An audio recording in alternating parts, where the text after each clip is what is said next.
What is up, everybody? Welcome back to Fugate Farms. Thank you for jumping over here onto the YouTube channel. I want to just start by saying I really appreciate all the new subscribers. I appreciate every single comment, all the likes, all the things.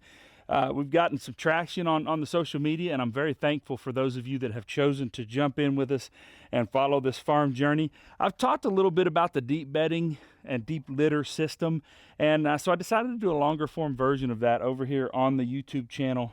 Try to give you guys some information about what it means. I mean, we started up a firestorm over on TikTok. I mean, between heat lamps and deep bedding, I think half the world hates me and the other half agrees with me, and I can't decide which one's which. So either way, I got some questions about this deep bedding method. Bunch of people, oh, that's exactly what we do too. We do the same thing. We've been doing it. My grandpa did this. Well, that's kind of what I'm trying to teach here, is that this whole farming process has been done for hundreds and thousands of years, and we're trying to change it all of a sudden with technology and all this stuff. Why are we changing stuff that works, and we're trying to introduce things that are foreign to the farm when there's so much that can be done just by keeping what's on the farm? Keep it on the farm. Use this stuff. So I'm not going to get off on a tangent. I might. It's YouTube. It's a little bit longer form, and I can do that here. TikTok and Instagram, if you guys have come over from there, thank you so much for coming over here and joining. I aim to try to teach a little bit more on the YouTube channel. TikTok and Instagram, I got to keep it 60 to 90 seconds roughly to make them work. So over here I can get into it a little bit more. So what is deep bedding? Deep bedding is essentially allowing compost to take place within your animal's living quarters. That's it. That's the basics of what deep bedding is. Well, how do I do deep bedding? What can I use for deep bedding? Well, you can use anything that's carbon. No, you can't use anything that's carbon. Yes, you can. That's how deep bedding works. I'm telling you, please, if somebody has told you that you can't use any carbon material to do deep bedding, please don't listen to them. They are lying to you. Why am I so passionate about this? Because I've done it. I've seen it. Now, are there different ones that work better than others? 100%. Absolutely.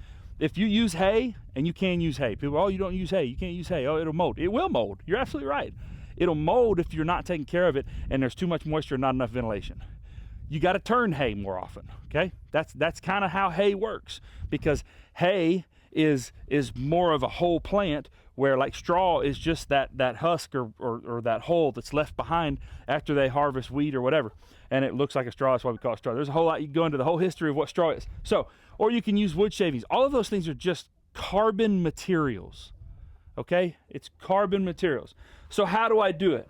Well, I'm going to bring you in a little bit closer here because I want to show you specifically what I'm doing in this coop. This has been this way for 2 weeks. I've turned it one time, and I only turned it because I wanted to make a video. Otherwise, I would not have turned it yet, okay? So it's been a week since it's been turned. I'm going to show you exactly what it looks like. Wish you had smell-o-vision, because you can't smell it. It smells like pine shavings. Let me get you in here.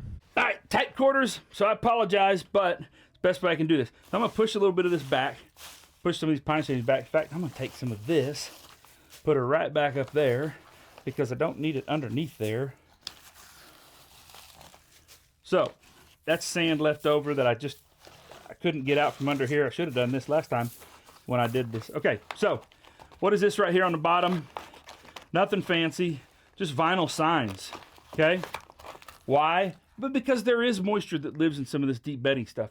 And so you're gonna have moisture in there. I don't wanna rot all my wood out. These buildings aren't cheap, okay? So a little bit of something to isolate the wood. If you were doing this right on the dirt, if your coop is an open building with dirt underneath it, fantastic. Even better, in my opinion. You could have all this just living organism stuff going on right there just on the soil. But so a little bit of something to protect your wood on the bottom, and then right after that, if you want to throw down some diatomaceous earth, be my guest. You want to throw down some barn lime, be my guest. You want to throw down some of that stall, whatever they call it, be my guest. I'm not against any of those things. I just don't use them. Why do I not use them? Well, they cost me more money. It's just one more thing to have to keep up with. Every once in a while, if things start to feel like I need to, I'll come in here and sprinkle some diatomaceous earth in it. But generally speaking, I don't. How much do we have here depth-wise? I don't know, a couple inches. I need more. But that's all it is. I've got something that insulates it or isolates it from the bottom. I've got the wood shavings. And then I'm going to bring you in real close, and I'm going to show you. I'm going to show you what my lady friends do. Well, and the gentleman and the rooster while they sleep at night. They poop, okay? They poop right there. And then they come out and they walk right here. And they go out their little door, and then they free range all day long. Oh, I got to scrape off my roost bar. Good, that's all right. I've never scraped a roost bar in my life. If you want to, that's fine. I'm not saying you should or you shouldn't. That's your opinion. You can do whatever you want. Should I probably do a little bit more on the wood over there? Yeah, maybe, but you know, it's not the end of the world. So basically all you need is a 6 inches to 12 inches, preferably, of some sort of carbon material. You need the nitrogen that comes in the form of poo, and then you need air. You need ventilation, okay? And then what happens is compost. It does it on its own. You don't have to babysit it. Oh, I got a compost turner and I got to turn my compost every single day. I mean, you can, but it's miraculous to me that a pile of wood sitting in the back of my pasture starts steaming on a winter day because it's composting itself. And guess what? Nobody turned it. Nobody touched it. Nobody's done anything with it. So I guess the point I'm trying to make is these things tend to get extremely overcomplicated, and people lose their drive and their ability to keep up with having even a small farm that they just want some chickens, maybe a pig and a goat, and they're working themselves to death to try to create this pristine environment that those animals don't want to live in anyway. That's not what they thrive in. Okay, now, whatever. It's my opinion. But it's working out here for me too, okay? Now, is everything I do perfect? No, it's not. I'm certainly not that guy. But as far as deep bedding goes, I'm passionate about this because this is some of the best fertilizer you will put on a flower bed.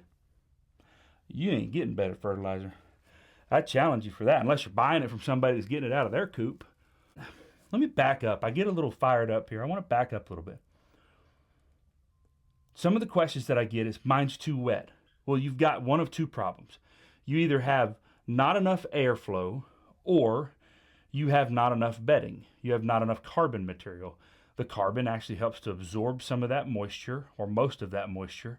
And if you're having issues with moisture, you need to, sometimes you got to turn that, let the carbon mix in with it, get it to where it's got air exposure again.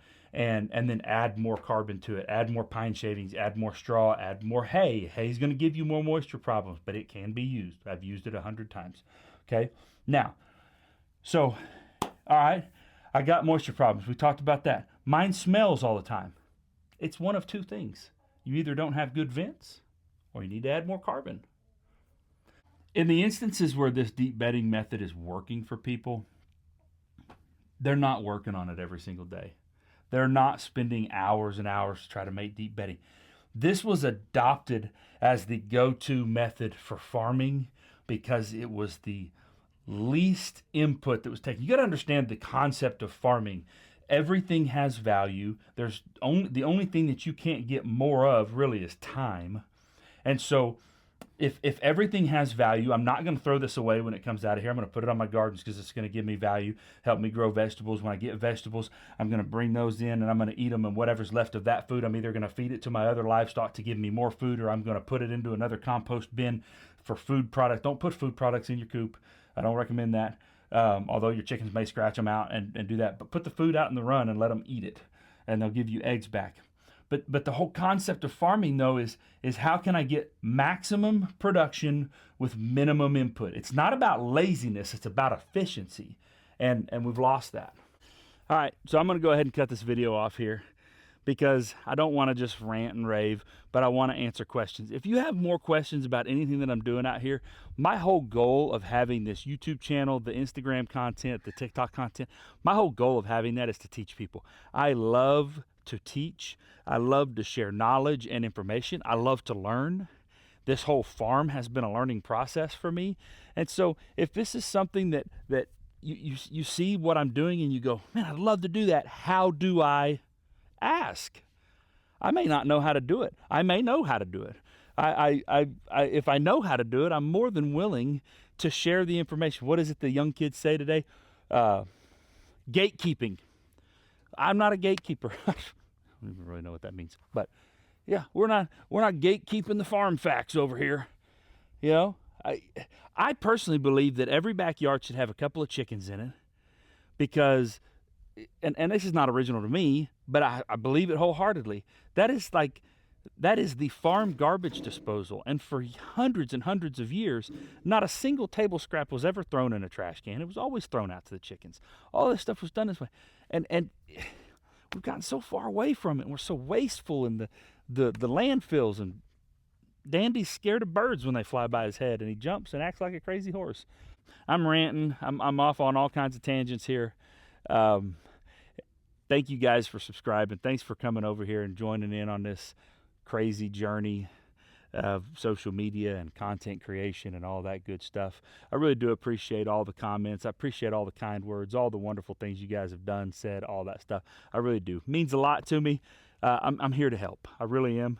Send me a private message. Leave a comment on a video. Either way, I will answer all of them. I read every one of them. I answer every one of them. If you didn't get an answer on your comments, because really I didn't really know what to say to you. There you go. Thanks for watching.